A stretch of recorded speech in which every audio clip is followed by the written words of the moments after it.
नमस्ते मेरे प्यारे विद्यार्थियों, कैसे हैं आप सभी। आशा करता हूं आप सभी अच्छे होंगे और अच्छे से पढ़ाई कर रहे होंगे। तो प्यारे विद्यार्थियों, मैं जितेंद्र एक बार फिर से आप सबका स्वागत करता हूं आपके अपने यूट्यूब चैनल पर। तो विद्यार्थियों, आज अपन करने वाले हैं प्रखर मैथ्स वर्कबुक क्लास 8 में से असेसमेंट 14 का संपूर्ण सॉल्व, है ना। असेसमेंट 14 का संपूर्ण सॉल्व आज अपन करने वाले हैं। तो क्लास को पूरा देखेंगे। पूरा देखने के साथ साथ में अपने मित्रों के साथ में आपको ज़्यादा से ज़्यादा क्लास को शेयर कर देना है ना। चैनल पर पहली बार आप हो, चैनल को करेंगे सब्सक्राइब, साथ ही बेल आइकन प्रेस करेंगे ताकि नेक्स्ट वीडियो आते ही नोटिफिकेशन आपको मिल सके। क्लास को पूरा देखेंगे, आपको ध्यान से समझना आपको है, ठीक है। तो आइए स्टार्ट करते हैं। देखिएगा, असेसमेंट 14 फर्स्ट क्वेश्चन है आपके पास में। क्या है फर्स्ट क्वेश्चन, आइए पढ़ते हैं। The value of the exponent -1 की पावर जो है यहाँ पर क्या है 7 विल बी, है ना। द वैल्यू ऑफ एक्सपोनेंट -1 की पावर 7 विल बी, ठीक है। यानी कि घातांक रूप -1 की जो पावर 7 है इसका मान क्या होगा, है ना। इसका मान आपको बताना है। तो देखो, यहाँ पर जो पावर है ये क्या है, ओड नंबर है। क्या है बच्चा, ओड नंबर है, यानी कि एक विषम संख्या है। तो यहाँ पर आंसर क्या आएगा, माइनस में आएगा। माइनस में कितना, 1 आएगा, ठीक है। तो यहाँ पर आंसर क्या रहने वाला है आपका, -1 यहाँ पर रहने वाला है, ठीक है। सेकंड क्वेश्चन देखो, the perpendicular distance between two parallel lines is always, यानी कि दो समांतर रेखाएं जो हैं, दो समांतर रेखाओं के बीच लंबवत दूरी जो रहती है वो सदैव रहती है। कैसी रहती है, क्या लेस यानी कि कम, मोर यानी कि अधिक, आपके जो है अनइक्वल यानी कि असमान, या फिर सेम यानी कि समान रहती है।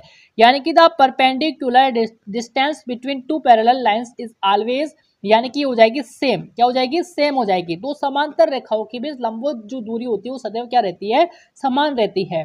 तो यहाँ पर आंसर क्या हो जाएगा आपका, ये वाला सेम पर आपको राइट का निशान लगाना है और यहाँ पर आपको -1 पर राइट का निशान आपको लगाना है। आगे चलेंगे, है ना। देखिएगा, अगला प्रश्न है आपका थर्ड नंबर। क्या है, the sum of the angle of a linear pair is always, है ना।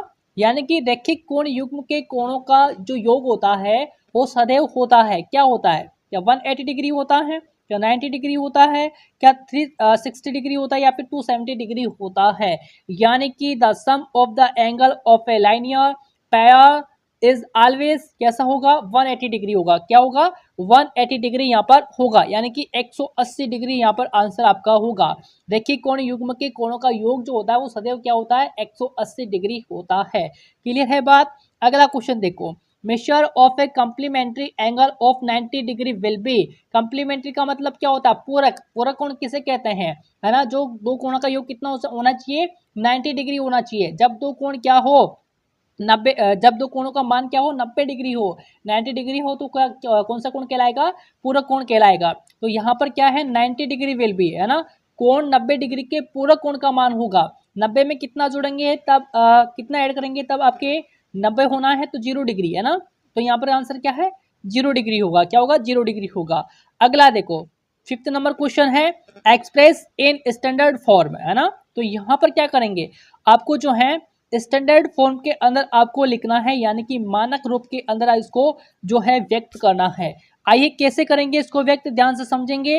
नेक्स्ट पेपर पर अपन, नेक्स्ट पेपर पे मैंने समझेंगे अपन। देखिएगा, यहाँ पर देखेंगे, है ना। आपका जो है 5 नंबर का पहला है, यहाँ पर इसको समझेंगे। सबसे पहले मानक रूप में किस प्रकार से लिखेंगे, ध्यान से समझना है आपको। देखो, 343 मल्टीप्लाई 10 की पावर 4। अब आप बताओगे कि 10 की पावर 4 जो है यहाँ पर कहाँ से आई है। देखो, यहाँ पर कितने जीरो है, 1 2 3 4, 4 जीरो है। इसलिए मैंने यहाँ पर क्या किया, मल्टीप्लाई 10 की पावर 4 यहाँ पर अपन ने जो है किया है।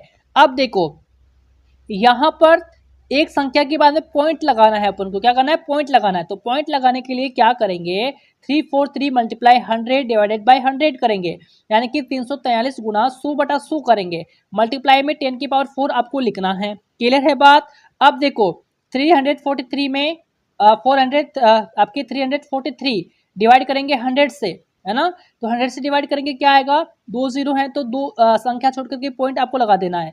तो 3.43 हो गया। कितना हो गया, 3.43 हो गया। मल्टीप्लाई जो ऊपर आपका जो 100 है ना, इसको अपन लिख सकते हैं 10 की पावर 2। क्या लिख सकते हैं, 10 की पावर 2। क्यों लिखेंगे, क्योंकि 10 को जब 10 से गुणा करेंगे तो कितना आता है आपका, 100 आता है। इसलिए यहाँ पर लिख दिया अपन ने 10 की पावर 2। मल्टीप्लाई क्या है, 10 की पावर 4 है, तो यहाँ पर आप 10 की पावर 4 लिखोगे। फिर देखो 3.43 मल्टीप्लाई आपके जो हैं, आपके जो पावर है, जो घात है, ये क्या है आपके जो गुणे के अंदर है, तो गुणे में तो ये दोनों जुड़ जाएगी, क्या हो जाएगी, दोनों जुड़ जाएगी, तो जुड़ गई तो कितना हो गया, 2 और 4 कितना होता है 6, तो 10 की पावर क्या हो जाएगा 6 हो जाएगा, है ना, समझ में आया। 3.43 मल्टीप्लाई 10 की पावर 6 हो जाएगा। तो इस तरीके से आपको इसको करना है ना। तो यहाँ पर आंसर जो रहने वाला है आपका ये वाला, ठीक है, इसको आप उधर लिख लोगे, ठीक है।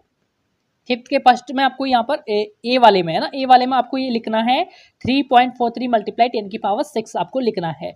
बी वाला देखो, इसमें क्या करोगे, इसमें देखो 7004 मल्टीप्लाई 10 की पावर 8, 10 की पावर 8, क्यों 10 की पावर 8 कैसे आई, क्योंकि यहाँ पर 8 जीरो हैं, कितने जीरो हैं 8, यहाँ पर जीरो आ जाते हैं, इसलिए 10 की पावर 8 आई है। अब देखो 7004 मल्टीप्लाई 1000 बाय 1000 है ना, मल्टीप्लाई 10 की पावर 8, 1000 क्यों लिखा है यहाँ पर, क्योंकि यहाँ पर 7 पॉइंट आपको लगाना है इसलिए, ठीक है, 7 पॉइंट। अब देखो 7 पॉइंट है ना, इसमें जो 1000 का भाग दिया 7004 के अंदर है ना, 7004 के अंदर जब अपन ने 1000 से अपन डिवाइड करेंगे तो देखो यहाँ पर कितना आएगा, 3 जीरो है ना, 3 जीरो है, तो 3 आपको जो है अंक छोड़ करके पॉइंट लगाना है, ठीक है। यहाँ पर देखो लगाया है 7.004 मल्टीप्लाई 10 की पावर 3, कैसे आया 10 की पावर 3, क्योंकि यहाँ पर ऊपर क्या है 1000 है। जब अपन 10 मल्टीप्लाई 10 यानी कि 10 गुणे 10 गुणे 10 गुणा एक मिनट रुकेंगे, 10 अपन करते हैं तब कितना आता है 1000 आता है ना, कितना आता है 1000। तो यहाँ पर हो गया आपके 10 की पावर 3, फिर यहाँ पर 10 की पावर क्या है 8 है। अब यहाँ पर क्या है गुणे के अंदर क्या है, तो गुणे में तो घाते क्या हो जाएंगी, जुड़ जाएंगी, है ना, घाते क्या हो जाएगी, जुड़ जाएगी। तो यहाँ पर कितना आएगा 7.004 मल्टीप्लाई 10 की पावर 11, ठीक है, तो क्या हो जाएगा 10 की पावर 11। तो ये आंसर जो है आपको वहाँ पर आपके बी के अंदर लिखना है, फिफ्थ के फर्स्ट में बी के अंदर आपको ये वाला आंसर वहां पर लिखना है। मैंने यहाँ पर आपको कंप्लीटली समझा दिया है, ठीक है, ध्यान से समझिएगा, है ना। आगे चलेंगे, देखिएगा सेकंड वाला है, यहाँ पर देखिएगा सिंप्लीफाई, सरल करना है ना, और फिर इसको स्टैंडर्ड फॉर्म के अंदर इसको लिखना है। तो देखो पहले इसको सरल करेंगे अपन, तो इसको सरल करेंगे तो देखो आपके 3 मल्टीप्लाई 10 की पावर 5 है ना, 10 की पावर 5 है, तो इसका मान क्या हो जाएगा आपके कितना हो गया, इकाई दाई सैकड़ा हजार दस लाख, यानी कि 3 लाख हो गया, है ना। फिर इसको सोल्व करेंगे, 2 मल्टीप्लाई 10 की पावर 2 को अपन सोल्व करेंगे तो आपका हो जाएगा 200। दोनों को ऐड करना है, दोनों को ऐड किया कितना है आपका, इकाई दाई सैकड़ा हजार दस लाख, यानी कि 3 लाख 200, कितना आया 3 लाख 200 आपका आया। अब इसको लिखना है अपन को मानक रूप के अंदर, स्टैंडर्ड फॉर्म के अंदर इसको लिखना है। तो लिखेंगे, कैसे लिखेंगे, देखो 3002 मल्टीप्लाई 10 की पावर 2, 10 की पावर 2 कैसे आया, क्योंकि यहाँ पर 2 जीरो हैं, कितने जीरो हैं 2 जीरो हैं यहाँ पर। फिर देखो 3002 मल्टीप्लाई 1000 अपॉन 1000 मल्टीप्लाई 10 की पावर 2, है ना, 10 की पावर 2। अब देखो यहाँ पर पॉइंट लगाना है, क्योंकि यहाँ से डिवाइड करेंगे 1000 से, है ना, 1000 से। तो देखो यहाँ पर 3 जीरो है, तो 3 अंक छोड़ करके पॉइंट लगाना है, तो 3.002 मल्टीप्लाई 10 की पावर 3, क्योंकि ऊपर क्या है 1000 है, तो 10 की पावर 3 मल्टीप्लाई 10 की पावर 2, ये वाला यहाँ पर आ गया। अब देखो घातें यहाँ पर जुड़ जाएंगी, है ना, तो पावर को आप जोड़ो, तो 3 और 2 कितना हो गया 5, तो यहाँ पर देखो 3.002 मल्टीप्लाई, यहाँ पर ये जुड़ जाएगा 2 और 3 कितना 5, तो 10 की पावर क्या हो जाएगी 5 हो जाएगी। तो इस प्रकार से इसको मानक रूप में आपको लिखना है, क्लियर है बात। उसी प्रकार से यहाँ पर लिखोगे, पहले इनको अपन सोल्व करेंगे तो कितना आएगा आपका, यहाँ पर इनको ये आपके आ जाएगा, है ना, देखो इकाई दाई सैकड़ा हजार दस हजार लाख 10 लाख, तो ये आपका हो गया 50 लाख, है ना, और यहाँ पर हो गया आपके 4 लाख, है ना, वंस टेंस 100 10 100 एंड लाख, है ना, 1 आपका 10 100 आपका 1000 फिर 10,000 फिर लाख, हाँ, इकाई दाई सैकड़ा हजार दस हजार लाख, यानी कि 4 लाख हो गया। फिर यहाँ पर 1000 आपका हो गया, है ना, क्या हो गया 1000, यहाँ पर 1000 नहीं आएगा आपका 2000 आएगा, सॉरी यहाँ पर 2000 यहाँ पर आपका आएगा। यहाँ पर एक की जगह आप लिखोगे 2, यहाँ पर एक की जगह आपको 2 करना है ना, यहाँ पर एक की जगह आपको 2 करना है, तो ये 1 मिनट रुकेंगे, एक की जगह आपको 2 कर देना है ना, यहाँ पर 2000 है 2000 है, ठीक है। अब इन तीनों को अपन ऐड करेंगे तब आपका कितना आएगा, इकाई दाई सैकड़ा हजार दस हजार लाख 10 लाख, यानी कि 54 लाख 2000, है ना, 54 लाख 2000 आपका यहाँ पर निकल के आएगा, है ना, ठीक है ना। तो फिर इसको देखो 5402 मल्टीप्लाई 10 की पावर 3, 10 की पावर 3 कैसा आएगा, क्योंकि यहाँ पर 3 जीरो है इसलिए, है ना, 10 की पावर 3 हो गया। फिर देखो 5402 मल्टीप्लाई 1000 बाई 1000, है ना, अपॉन 1000 मल्टीप्लाई 10 की पावर 3 हो गया। ठीक है, अब डिवाइड करेंगे तो कितना आ गया, 5.402 मल्टीप्लाई 10 की पावर 3, क्योंकि ऊपर 1000 है इसलिए, फिर 10 की पावर 3 हो गया यहाँ पर। ठीक है, अब देखो 10 की पावर 3 मल्टीप्लाई 10 की पावर 3 यानी कि पावर क्या हो जाएंगी, जुड़ जाएंगी।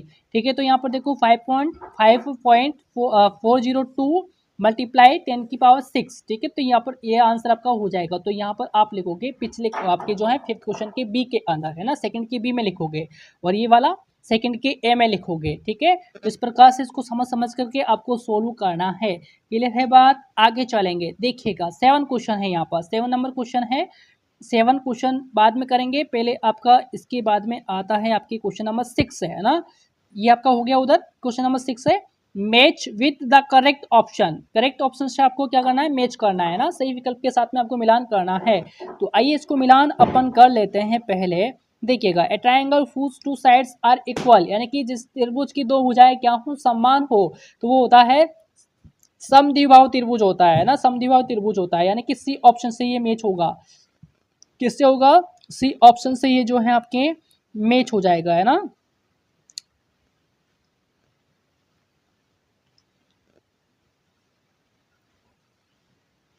सी ऑप्शन से ये मैच आपका हो जाएगा। ठीक है, तो आइसोसेलेस आपकी ट्रायंगल, ठीक है, angles formed by intersecting lines. ठीक है, यानी कि प्रतिच्छेदी रेखाओं से बनने वाले कोण, तो ये आपके हो जाएंगे शीर्षाभिमुख। ठीक है, वर्टिकली, है ना। फिर देखो a line that passes through two line at two distinct point. ठीक है, यानी कि एक रेखा जो दो रेखाओं को दो भिन्न बिंदुओं पर काटती है, तो ये हो जाएगा आपके ट्रांसवर्सल लाइन। ठीक है, तो इससे आप मिलान करोगे, यानी कि तिर्यकछेदी रेखा। फिर देखो it triangle in which one angle is right angle. ठीक है, एंगल्ड, है ना, यानी कि वे त्रिभुज जिसमें एक समकोण हो। राइट एंगल का मतलब क्या होता है, समकोण होता है ना, तो ये आपके समकोण त्रिभुज होगा, है ना। तो राइट एंगल यहाँ पर हो गया राइट एंगल ट्रायंगल। ठीक है, तो इस प्रकार से आप इसको मिलान करोगे। ठीक है, क्लियर है बात, आगे चलते हैं अपन, है ना, नेक्स्ट क्वेश्चन की ओर। इसको आप मिलान कीजिएगा। अगला देखेंगे भाई, अगला है आपका नेक्स्ट क्वेश्चन है 7 नंबर, है ना, 7 नंबर क्वेश्चन है। देखिएगा, देखो स्टेट, है ना, with the given pairs are complementary और सप्लीमेंट्री एंगल्स। ठीक है, तो देखो ये कम्प्लीमेंट्री है क्योंकि यहाँ पर 90 डिग्री हो रहा है दोनों को ऐड करने पर, ये 180 डिग्री हो रहा है तो आपके सप्लीमेंट्री हो जाएगा। ये कम्प्लीमेंट्री होगा क्योंकि 80 डिग्री हो रहा है यहाँ पर, और यहाँ पर आपका 180 डिग्री हो रहा है तो सप्लीमेंट्री, और यहाँ पर कम्प्लीमेंट्री होगा, फिर यहाँ पर सप्लीमेंट्री हो जाएगा। ठीक है, तो आपको पूरक एवं संपूरक युग्मों की अलग अलग पहचान करनी थी, तो इस प्रकार से आप जो है करेंगे। मिलेंगे अपन नेक्स्ट वर्कशीट आकलन की असेसमेंट सोल्यूशन के साथ, तब तक के लिए नमस्कार।